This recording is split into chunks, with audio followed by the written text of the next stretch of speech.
শীতের ভিতরে গরম গরম খাসির গোশ আর চিতই পিঠা। আসসালামু আলাইকুম। আপনারা সবাই কেমন আছেন? আশা করি অনেক ভালো আছেন।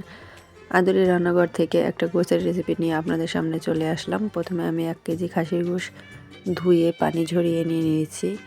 তারপরে আমি মেজারমেন্ট কাপের 1 কাপ পেঁয়াজ কুচি, 1 চামচ আদা বাটা, 1 চামচ রসুন বাটা, 1 চামচ মরিচ, 2 চামচ মরিচের গুঁড়া, 1 চামচ হলুদ, 1 চামচ জিরা গুঁড়া, 1 চামচ ধনে গুঁড়া, 1 চামচ গরম মশলার গুঁড়া দিয়ে আমি এটাকে সুন্দর করে মেখে নিব। আমি এখানে তেলটা দিয়ে মেখে নিয়েছি, আপনারা চাইলে তেলটা না দিতে পারেন, সমস্যা নাই। তারপরে আমি হাতের সাহায্যে এটাকে ভালো করে মেখে নিব। হাতে গোশটা মেখে নিলে গোশটার টেস্টটা আরও দ্বিগুণ বেড়ে যায়।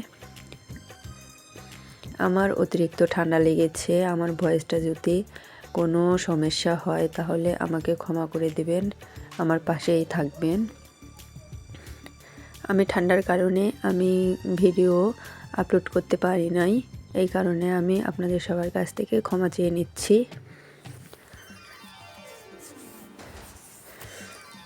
আপনারা আমার ভয়েসটা শুনলেই বুঝতে পারবেন আমি কতটা অসুস্থ। সবাই আমার জন্য দোয়া করবেন।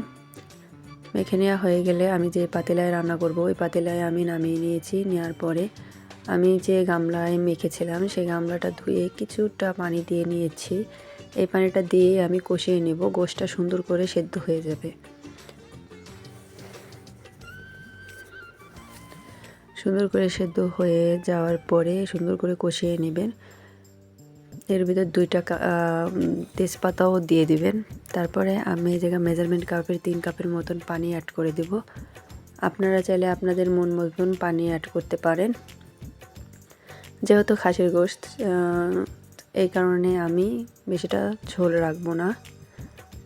তারপরে এটা আমি কিছুক্ষণ রান্না করার পরে আমি এই জায়গা পেঁয়াজ পেস্তা আর কিছুটা আস্ত জিরা দিয়ে আমি শিলপাটায় বেটে নিয়েছি।